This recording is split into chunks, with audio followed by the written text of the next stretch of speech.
Have you ever gotten something you desperately want, only to feel empty moments later?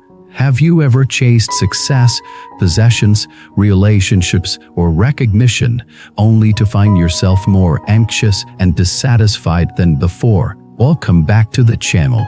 Today, we are going deep into a question that haunts modern life. Why do we keep feeling empty, no matter how much we achieve or accumulate?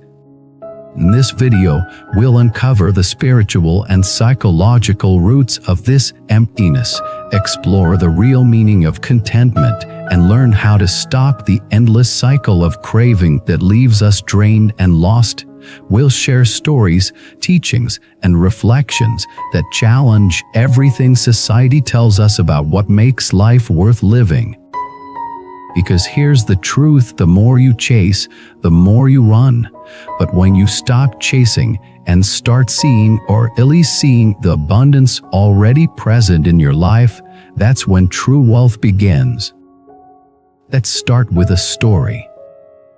There once was a wealthy merchant named Arun who had everything: land, servants, jewels, and status, but his nights were sleepless. He worried constantly about competitors, thieves, changing markets. No matter how much he owned, it never felt like enough. One day, on a long journey, he took shelter at a quiet monastery. There, he met a monk who wore only a robe, owned nothing but a bowl, and smiled with a peace Arun had never seen. Out of curiosity, Arun asked, "How do you live without fear? Don't you worry about not having enough?" The monk replied, "I used to worry when I had more. Now I have only what I need, and I sleep like a child, because I carry no burden of protecting anything, and everything I truly need, I already have." This shook Arun. He realized that in chasing security, he had built a prison of anxiety, and in that moment, he understood: the more tightly you hold, the more afraid you become. Let's pause here and reflect. In today's world, we are taught to want more wealth, more followers, more experiences, more validation, and on the surface, it seems harmless. Growth is good, right? But when desire becomes endless, when nothing satisfies for long, we fall into what Buddhism calls tamha, teeter street, not ordinary thirst, but a burning, endless craving that can never be quenched. It's like drinking salt water. The more you consume, the thirstier you become. Think about it. How many times have you thought, "If I just get this job, this partner, this house, this bill, then I'll be happy"? And how many times has that happiness faded, only to be replaced by new desire? This cycle isn't just exhausting, it's deceptive, because it promises fulfillment but delivers fleeting highs, followed by deeper lows. Here's the paradox: the people who feel the richest are not those with the most, but those who need the least. And those who are the happiest are not the ones who control everything, but the ones who let go. Let's talk about letting go, not as a loss, but as liberation.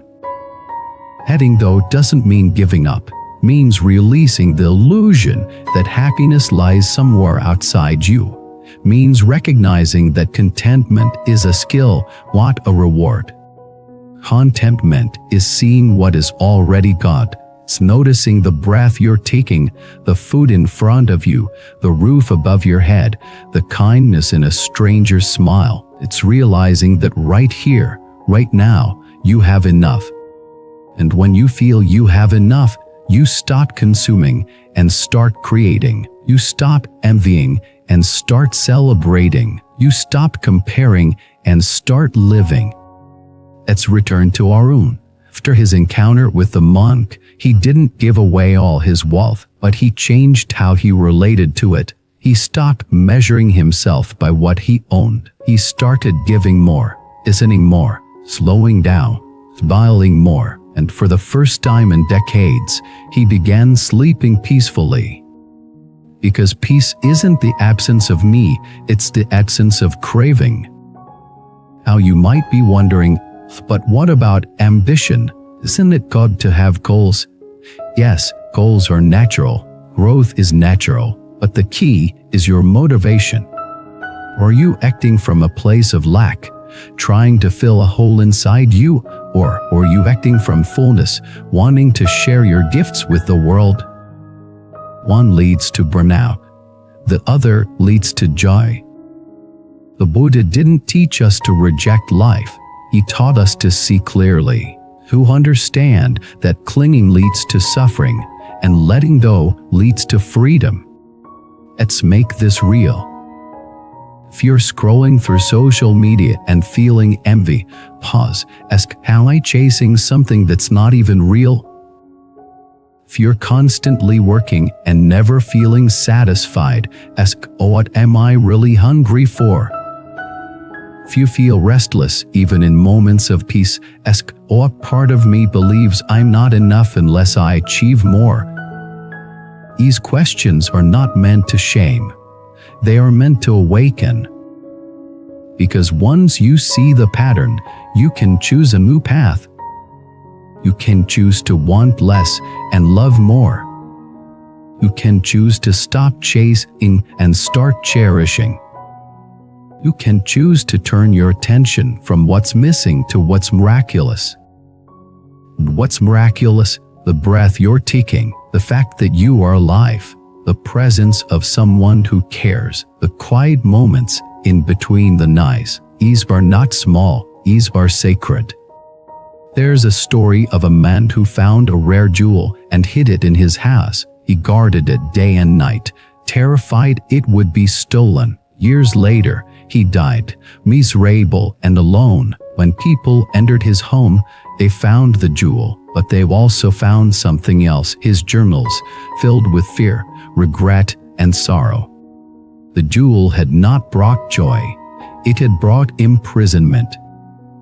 You don't need to renounce everything, but you need to stop thinking happiness lives in what you don't yet have. True fulfillment comes from presence, gratitude, simplicity, and love. So how do you begin? Start by noticing your cravings, not judging them, but witnessing them. Then practice gratitude daily, even hourly. Simplify where you can. Let go of things that drain your energy but don't nourish your soul. Connect with others, not to impress, but to share. And every now and then, ask yourself, what if I already have everything I need? Because maybe, just maybe you do. Thank you so much for watching this video. If you've ever felt the pull of endless desire, if you've struggled with the emptiness that follows achievement, share your experience in the comments. Let's talk about how we're learning to let go, slow down, and feel rich in what really matters. Don't forget to subscribe, like this video, and consider joining our community for more reflections like this. Until next time, may your life be full, not of possessions, but of peace. Before you leave, here's something special. In Buddhism, we believe that every encounter carries a deeper meaning. Would you like to discover your true soul connection, the one written into your destiny? Take the soulmate test today and unveil the hidden truths of your journey. Click the link below and begin your path now. http://soulmate. You wisdom more, come, white.